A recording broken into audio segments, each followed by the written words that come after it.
Hello guys, स्वागत है आपका अपने चैनल जिसका नाम है एजुकेशन अनबॉक्सिंग। तो आज हम ये टॉपिक करने वाले हैं और वीडियो को प्लीज़ लास्ट तक जरूर देखें।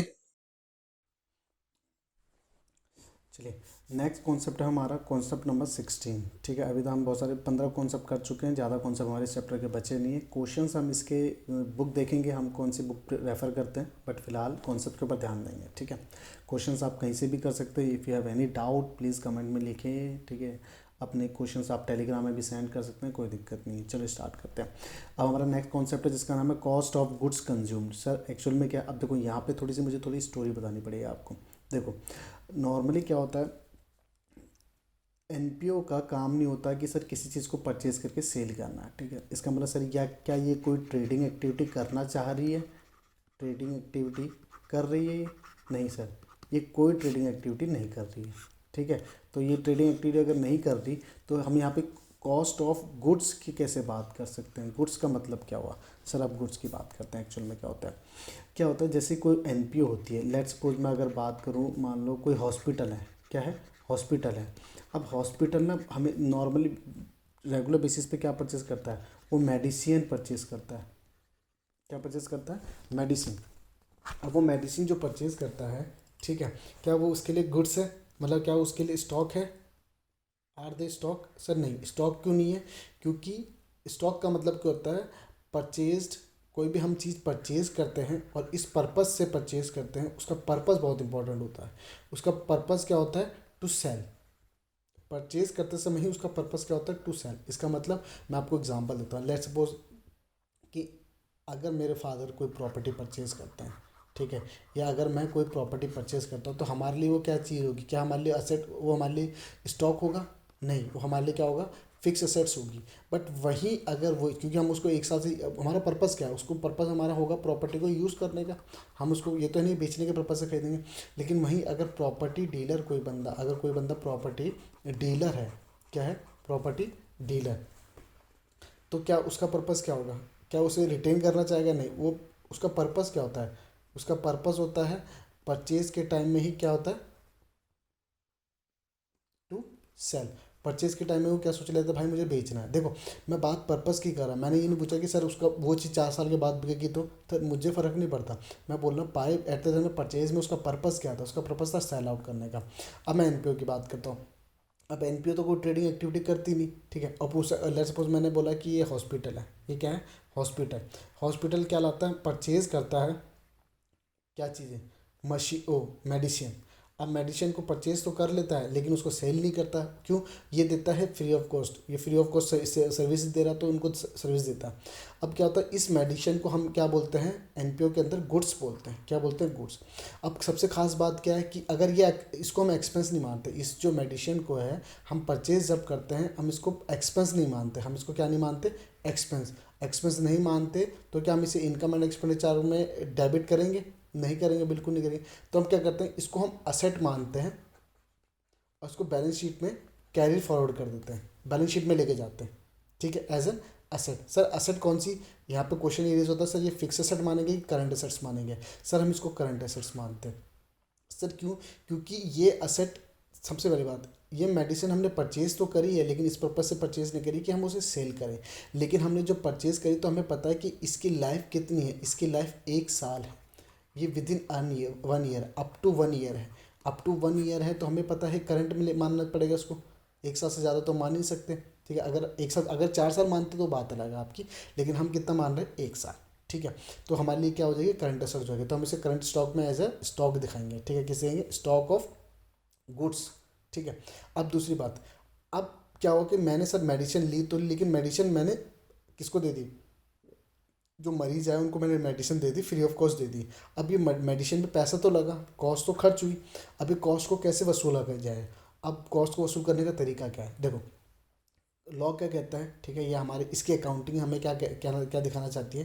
कहती है सर जब आप इसे बाय करते हो ना, जब आप इसे क्या करते हो? बाय करते हो, तो आप इसे एक्सपेंस मत मानना। ठीक है, और आप इसे सेल तो करोगे नहीं, लेकिन इसके ओपनिंग प्लस परचेज करने के बाद अगर आप इसमें से अपना क्लोजिंग माइनस कर देना, माइनस कर देना क्लोजिंग। जो आपका फिगर निकल के आ गया ना पहले, ये बैलेंस शीट फिगर, इसको हम मान लेंगे कंज्यूम्ड। कंज्यूम्ड मतलब क्या होगा कि आपने इतना कंज्यूम करा, क्योंकि आप इसे सेल नहीं कर पाओगे ना। क्या आपने सेल किया? नहीं, आपका ये खर्च हो गया, ये दवाइयाँ आपकी डोनेट हो गई, तो पैसा तो लगा। तो गवर्नमेंट क्या कहती है कि सर आप कितना बाय करो हमें उससे फ़र्क नहीं पड़ता। आपके पास कुछ ओपनिंग रहा होगा, उसमें से आपने कुछ बाई किया, लेकिन बाई करने का जो आपका क्लोजिंग बचा, ये क्लोजिंग बचने का जितना आपका गायब हो गया ना, जितना आपका ख़त्म हो गया, उसे हम क्या मान लेंगे? कंज्यूम्ड। आप इसको इनकम एंड एक्सपेंडिचर अकाउंट में एज अ एक्सपेंस चार्ज कर देना, हमें कोई दिक्कत नहीं है। लेकिन जो आप अमाउंट परचेज करोगे, हम उसे इनकम एंड एक्सपेंडिचर अकाउंट में चार्ज करने नहीं देंगे। ये इसकी ट्रू ट्रीटमेंट है। क्या कहता है कि आप जितना परचेज करोगे, परचेज अमाउंट को डेबिट नहीं कर सकते आप, बल्कि आपको क्या करना पड़ेगा? आप जितना कंज्यूम करोगे, जितना आप खर्च करोगे, उतना आप चार्ज कर सकते हो इनकम एंड एक्सपेंडिचर अकाउंट में एज अ एक्सपेंस। पॉइंट समझ में आ गया? नहीं आया किसी को? ठीक है, पॉइंट समझ में आया? ठीक है, चलो ठीक है, आगे आगे बात करते हैं। क्या कहता है? तो यहाँ पे क्या है कि कॉस्ट ऑफ गुड्स हमने कंज्यूम किया, ये रहा आपका। लेट्स सपोज स्टेशनरी की बात करते हैं। आप यहाँ पे कुछ भी ले सकते हो, आपकी मर्जी है, जो भी आपको पसंद आए। ठीक है, नॉर्मली क्वेश्चन करोगे तो उसमें आपको बहुत चीज़ें मिल जाएंगी। ठीक है, स्टेशनरी मेरे पास ओपनिंग कुछ पड़ा हुआ था, ये ओपनिंग है आपका। ठीक है, असेट है, ऑब्वियसली मेरी क्या करंट असेट्स होगी है। ठीक है, मेरे पास कुछ ओपनिंग पड़ा था, और ये क्या है? Receipt and payment account. Receipt and payment account मतलब ये हमारा हुआ है जब हम कैश में डीलिंग करते हैं, सारी जो परचेज हमारी कैश में डीलिंग है। ठीक है, तो हमने रिसिप्ट एंड पेमेंट अकाउंट में यहाँ पे क्यों लिखा है? मैंने यहाँ पे परचेज किया, क्या इसको मैं इनकम एंड एक्सपेंडिचर अकाउंट में चार्ज करूँगा? नहीं, ये मेरे इनकम एंड एक्सपेंडिचर अकाउंट में नहीं जाएगा। ठीक है, उसके बाद मेरे पास कुछ क्लोजिंग बच गया, ये क्लोजिंग मेरे पास बचा हुआ था, तो मैंने ये क्लोजिंग का तो मेरा ये आया, क्या आया? Balance sheet figure. मतलब इतना मेरा खत्म हो चुका है, इसका मेरे पास कोई जवाब नहीं है, ये कहाँ गया, क्या गया, कैसे खर्च हुआ, क्या मैंने अपने जो पेशेंट आ रहे उनको दिया, या टूट गई, फूट गई, या एक्सपायर होगी, बस इतना मान लो कि इतने का स्टॉक हमारा गायब हो गया। ये हमारा एक्चुअल खर्चा, और इसको हम क्या कर देंगे? इनकम एंड एक्सपेंडिचर अकाउंट में चार्ज कर देंगे। क्या कर देंगे? चार्ज कर देंगे। ठीक है, अब दूसरी चीज़, सर क्या मैं इस जो भी मेरी गुड्स हैं, इसको मुझे कैश में ही खरीदना जरूरी नहीं? सर आप इसको क्रेडिट में भी खरीद सकते हो। क्रेडिट में तो उधार में भी खरीद सकते हो, कैश में भी खरीद सकते हो। ठीक है, तो कोई दिक्कत है? नहीं सर, कोई दिक्कत नहीं है। तो हम ऐसे में क्या करेंगे? हम उधार में खरीदेंगे तो हमें एक क्रेडिटर का अकाउंट बनाना पड़ेगा, लेकिन हम यहाँ पे लिख देते हैं, हम यहाँ पे सिर्फ क्रेडिटर नहीं लिख रहे हैं, हम आगे लिख भी रहे हैं क्रेडिटर फॉर स्टेशनरी, कि हमने जो ये क्रेडिटर है, ये हमारा स्टेशनरी का क्रेडिटर, मतलब हमने इससे स्टेशनरी उधार में लिया। ठीक है, अब आपको पता है क्रेडिटर का ओपनिंग हमेशा क्या होता है? क्रेडिट होता है। ठीक है, उसका क्लोजिंग क्या होगा? हमेशा डेबिट। अच्छा, यहाँ पे एक क्वेश्चन दोबारा से मैं रेज करना चाहता हूँ, क्या किसी कभी ऐसा हो सकता है क्रेडिटर का ओपनिंग क्रेडिट हो? ये तो हमेशा होता है। क्या किसी क्रेडिटर का ओपनिंग डेबिट हो सकता है? क्या कभी टू बैलेंस ब्रॉट डाउन हो सकता है? हाँ, हो सकता है सर, कोई दिक्कत नहीं है। रीज़न क्या है कि हमारे हमने अपने क्रेडिटर को क्या पे कर रखी है? एडवांस पेमेंट कर रखी है। सर अगर हमारी एडवांस पेमेंट करके तो हम उसे क्या डेटर बोल सकते हैं? नहीं नहीं, आप डेटर नहीं बोल सकते। क्या आप उसे सेल कर रहे हो क्या सामान? नहीं, आप उसे डेटर नहीं बोल सकते, आप उसे बोलोगे क्या? क्रेडिटर ही बोलोगे। ठीक है, बस फ़र्क ये है कि उसका बैलेंस जो होगा आपका ओपनिंग वाला, उसका बैलेंस आपका डेबिट होगा। ठीक है, वो आपका डेटर नहीं बन जाता। डेटर होता है जिन्हें आप सेल करते हो उधार में, आप उससे तो परचेज करो उधार में, बस आपने क्या करा? एडवांस दे रखा है। ठीक है, तो क्या इसका ओपनिंग क्रेडिट होता है, क्लोजिंग डेबिट होता है। बस अगर कभी इसका ओपनिंग अगर डेबिट हो तो कोई दिक्कत नहीं, बस आप ये मान ले चलना कि ये आपने एडवांस पे कर रखा होगा।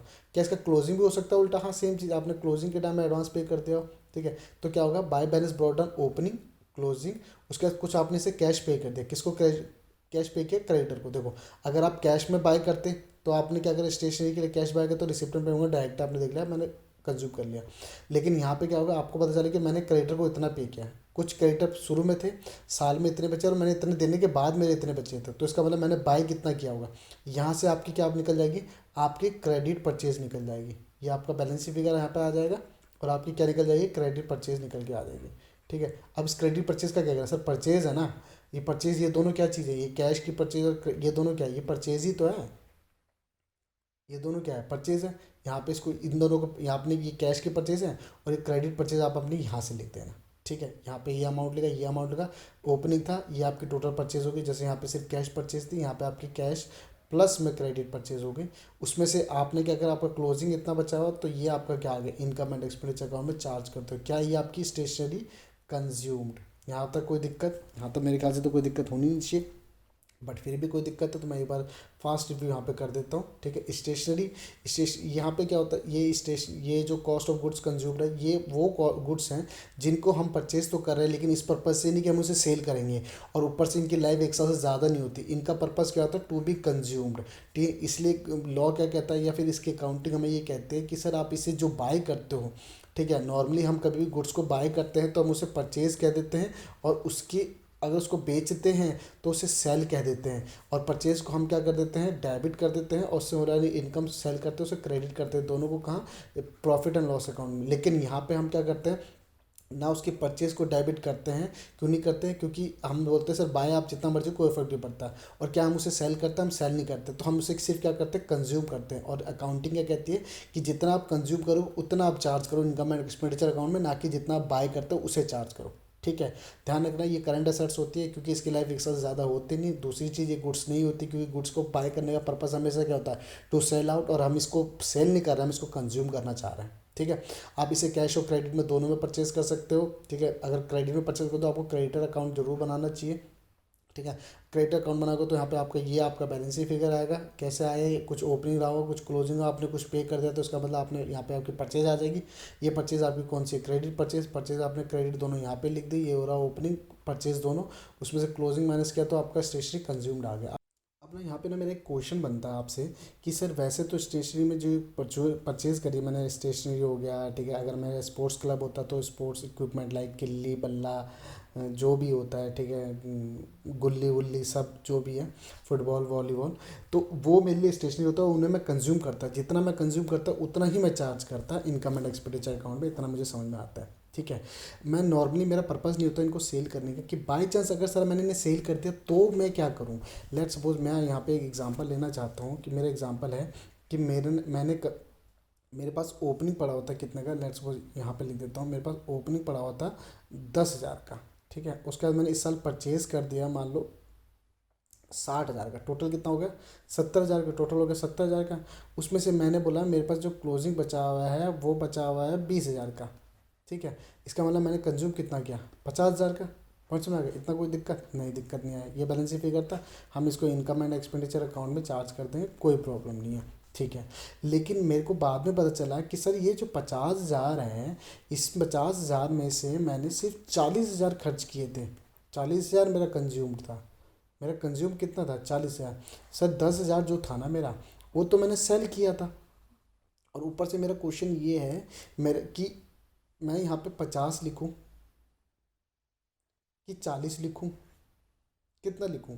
अब इस केस में क्या होता है कि इसकी अकाउंटिंग हमें ये कहती है कि अगर आपका ओपनिंग और क्लोजिंग है, और उसके बाद आपका ओपनिंग आया, आपने कुछ परचेज किया, फिर क्लोजिंग है, तो जितना डिफरेंस है आप उसको क्या मान लो, कंज्यूम्ड मान लो, टोटल को कंज्यूम मान लो। आपने 50,000 को टोटल कंज्यूम मान लिया, ठीक है। अब में फ़र्क नहीं पड़ता आपने कितने का सेल किया। अब बताओ, आपने जैसे माइनस किया ना, आपने एज एक्सपेंस चार्ज कर दिया, आपने पीएनएल में इसको चार्ज किया, ध्यान रखना, आपने इसको profit and loss, sorry, income and expenditure account में आपने इसको चार्ज कर दिया एज एन एक्सपेंस। पॉइंट समझ आ गया, ठीक है। अब हमें पता चला, अब बताओ कि आपने कितने रुपए का सामान बेचा, 10,000 का बेचा, तो इसको यहाँ पे लिखो, to income and expenditure account में एज ए इनकम शो करो इसे। सर ये जो तो 10 वाला था ना माल, मैंने 10 का माल ना 12 में बेच दिया, तो कोई बात नहीं, 12 शो करो फिर। सर जो 10 का माल था ना, था स्टेशनरी 10 का, लेकिन मैंने बेचा था वो 8,000 में, कोई बात नहीं सर, 8,000 शो करो। मतलब अगर उसकी सेल पे जो भी अमाउंट आएगा, total amount, total net proceeds, sir net proceeds आएंगी। नेट प्रोसीड्स मतलब समझते हो, 10 का माल 10 में बेचो, 10 का माल 8 में बेचो, 10 का माल 12 में बेचो, कोई फर्क नहीं पड़ता, जितना आ रहा है उसे बोलते हैं नेट प्रोसीड्स। अब उस नेट प्रोसीड्स को ही अब टोटल क्या मान लोगे, उसकी इनकम मान लो, क्या मान लोगे, टोटल इनकम। पॉइंट समझ में आ गया। जितनी भी नेट प्रोसीड्स आप पे आएगी ऑन सेल ऑफ, क्या है, ऑन सेल ऑफ स्टेशनरी, तो उसे आप क्या बोलोगे, आप उसको यहाँ चार्ज करोगे, to income and expenditure account में आप चार्ज करोगे। ठीक है, और क्या आप चार्ज करोगे, यहाँ पे एनपी लिख देता हूँ, और यहाँ पे मैंने लिख दिया एनपी का मतलब क्या होता है sir, net proceeds. Net proceeds मतलब ये है नेट प्रोसीड, ये 10,000 का माल था, ठीक है, चाहे आप 10 का माल 10 में बेचो, 10 का माल 8 में बेचो, 10 का माल 12 में बेचो, कोई फ़र्क नहीं पड़ता, ये भी नेट प्रोसीड्स है, ये भी नेट प्रोसीड्स है, ये भी नेट प्रोसीड्स है। और समझ में आ गया, कोई दिक्कत, कोई परेशानी, कोई दिक्कत नहीं है, ठीक है, हो जाएगा। और अगर नीचे वाला केस हुआ तो कोई बात नहीं, वो सेम है। To income and expenditure account आप यहाँ लिख देना, ठीक है। फ़र्क आ रहा है कुछ? चलिए कोई नहीं, ठीक है।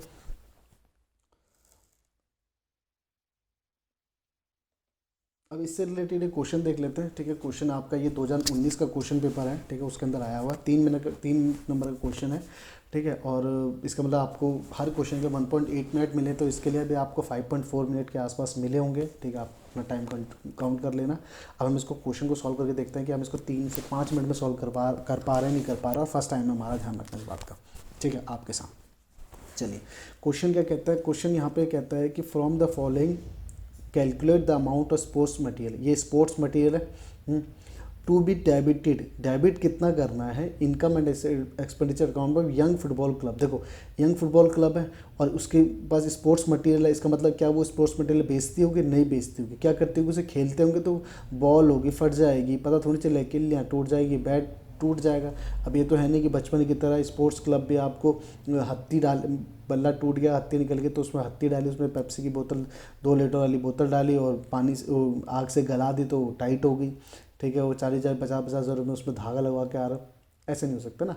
वो तो क्या करेंगे, अब देखो इन्होंने कैसे बताया हमें, क्या कहता है opening stock of sports material, sports material का ओपनिंग हमें दे रखा है। तो हम यहाँ पे डायरेक्टली लिख लें, कोई दिक्कत तो नहीं है। यहाँ पे हमारा फॉर्मेट बना हुआ है, ये नीचे वाला फॉर्मेट है, शायद इसमें उधार में काम, इसमें उधार में काम हुआ है तो नीचे वाला फॉर्मेट है इसका। कौन सा फॉर्मेट है? नीचे वाला, ठीक है। तो क्या बता रहा है, सबसे पहले opening stock of sports material 21,000, ये रहा सर 21,000 हमारा, मैं लिख देता हूँ यहाँ पे 21,000, ठीक है। और उसके बाद आपको क्लोजिंग स्टॉक दे रखा है 24,000, ये लो सर क्लोजिंग भी ये लो 24,000 आपका, कोई दिक्कत नहीं है, ठीक है। स्पोर्ट्स मटेरियल का ही था ना, हाँ ठीक है। स्टेशनरी में आप स्पोर्ट्स मटेरियल कर लेना। फिर उसके बाद ओपनिंग क्रेडिटर, देखो क्रेडिटर का ओपनिंग दे रखा है 23,500, ठीक है। क्रेडिटर का ओपनिंग कितना दे रखा है आपको? 23,500, ठीक है। उसके बाद क्रेडिटर का क्लोजिंग भी दे रखा है आपको 27,000, क्लोजिंग क्रेडिटर देगा 27,000, क्लोजिंग क्रेडिटर हमारे ये रहे 27, ठीक है, 1000, कोई दिक्कत नहीं आता, कोई नहीं। आगे कहते हैं ड्यूरिंग द ईयर, क्या कहता है during the year the creditor for sports material were paid, हमने इनको कितना पे किया? 1,10,000 पे किया। देखो क्रेडिटर्स को पे किया, ठीक है, कितना? 1,10,000 पे किया। तो हम क्रेडिटर को कहाँ पे करते थे? यहाँ पे कितना? 1,10,000 हमने पे किया। चलो अभी और इन्फॉर्मेशन है, एडिशनल इन्फॉर्मेशन कुछ है इसमें, चलो चेक करते हैं। एडिशनल इन्फॉर्मेशन कुछ नहीं है, ठीक है। हमसे बस इसने पूछा है कि ये बताओ कि ये इनकम एंड एक्सपेंडिचर अकाउंट में कितना अमाउंट डेबिट किया जाए एज एन मटेरियल कंज्यूम के रूप में। चलो हम पहले इसको बैलेंस फिगर करते हैं। 1,10,000 27,000 कितना होगा? 1,37,000, ठीक है। 37,000 में से 23,500 गया तो 1,24,000 और 14, 1,14,500 हो गया, ठीक है। 14,500 हो गया, 14 क्यों 13,500 हो गया, ये हो गया आपका, आपको मिटा देता हूँ, ठीक है। 1,13,500, ठीक है। 23 और 13 कितना होगा? 36 और 37, ठीक है। 1,13,000, ये क्या है आपका? ये आपने स्टेशनरी परचेज़ करी होगी उधार में, क्रेडिट में आपने जो परचेज़ किया ना ये वो है। इसका मतलब कैश वाला आपको नहीं पता, क्रेडिट वाला बता दे इसने। 1,13,500, 1,13,500 प्लस 21,000 कितना हो गया? 13 और 21 कितना? 1,36,500, ठीक है। सॉरी 36 का 34,000, 1,34,500, 1,34,500 में से 24 गया तो कितना होगा? 1,00,500, सॉरी 1,10,000, मेरा सही में कैलकुलेशन बहुत ज़्यादा देखिए, 1,10,500, तो हिसाब से ये 1,34,500, क्या ये हमारा आंसर आ गया? 1,10,500। क्या हम इसे इनकम एंड एक्सपेंडिचर अकाउंट में चार्ज कर देंगे? हाँ चार्ज कर देंगे, ठीक है। बाई चांस अगर कोई सेल कर दे उससे अमाउंट को रिसीव होता तो हम उसे यहाँ पे लिखते हैं, कहाँ लिखते हैं? यहाँ लिखते हैं। और यहाँ पे क्या लिखते हैं? Income and expenditure account, to income and expenditure account. Point समझ में आ गया? कोई दिक्कत नहीं, ठीक है। यहाँ पे आपका ये वाला कॉन्सेप्ट भी खत्म हो गया। तो ये है वो कॉन्सेप्ट जो हम नेक्स्ट क्लास में करने वाले हैं। तो जाने से पहले लाइक, सब्सक्राइब एंड शेयर करना ना भूलें। And thank you guys, bye bye.